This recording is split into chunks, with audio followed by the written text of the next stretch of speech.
Hi guys, this is CA Vardhaman Rakecha.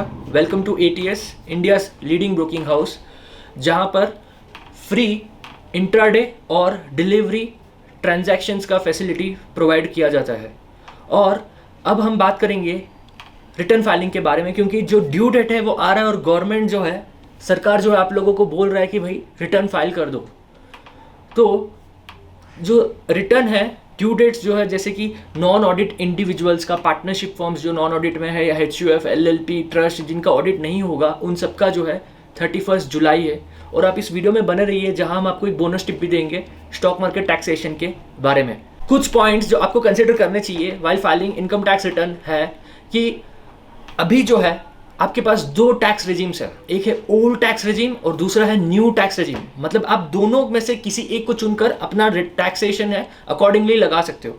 Clearly आप देख सकते हो ओल्ड टैक्स रेजिम में टैक्स रेट्स ज़्यादा है न्यू टैक्स रेजिम के हिसाब से मुताबिक, लेकिन न्यू टैक्स रेजिम में थोड़े बहुत एग्जेम्पशंस और डिडक्शंस अवेलेबल नहीं है।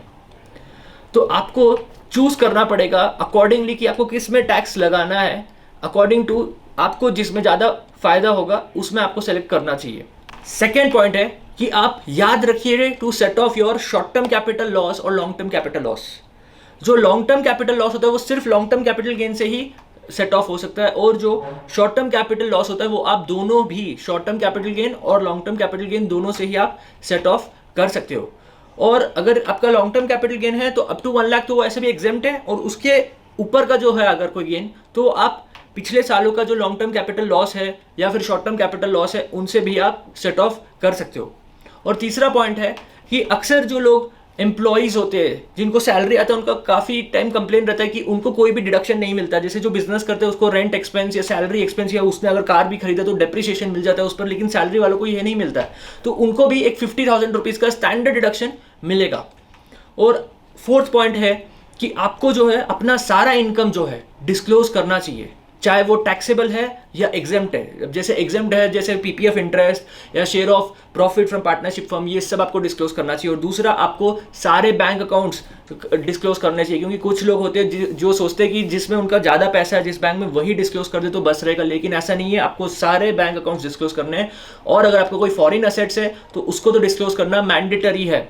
तो अगर बोनस पॉइंट के बारे में बात करें तो कितने सारे लोग होते हैं जिनको सिर्फ शॉर्ट टर्म कैपिटल लॉस या लॉन्ग टर्म कैपिटल लॉस होता है, तो वो और बाकी इनकम नहीं रहता, या फिर इनकम रहता भी तो सोचते हैं कि ड्यू डेट के बाद फाइल कर देते हैं। लेकिन अगर वो ड्यू डेट के बाद रिटर्न फाइल करेंगे तो उनको जो है कैरी फॉरवर्ड नहीं मिलेगा शॉर्ट टर्म कैपिटल लॉस और लॉन्ग टर्म कैपिटल लॉस का। तो आप अभी टाइम पर रिटर्न फाइल कर दीजिए और अपने आप को थोड़ा रेजुविनेट कीजिए। और आप अगर ATS की वीडियोस फॉलो करते रहोगे तो डेफिनेटली आप जल्दी प्रॉफिट में आ जाओगे, तब आप इन लॉसेस को उससे सेट ऑफ कर सकते हो। तो I would like to conclude with a quote कि there is no avoidance in delay. मतलब आपको रिटर्न जो है फाइल करना ही पड़ेगा, चाहे आप अभी फाइल करो या आप बाद में फाइल करो, रिटर्न तो फाइल करना ही है। इससे अच्छा है कि आप अभी फाइल कर दो, ताकि आप जो इंटरेस्ट है और पेनल्टी है उसको अवॉइड कर सको। Thank you all.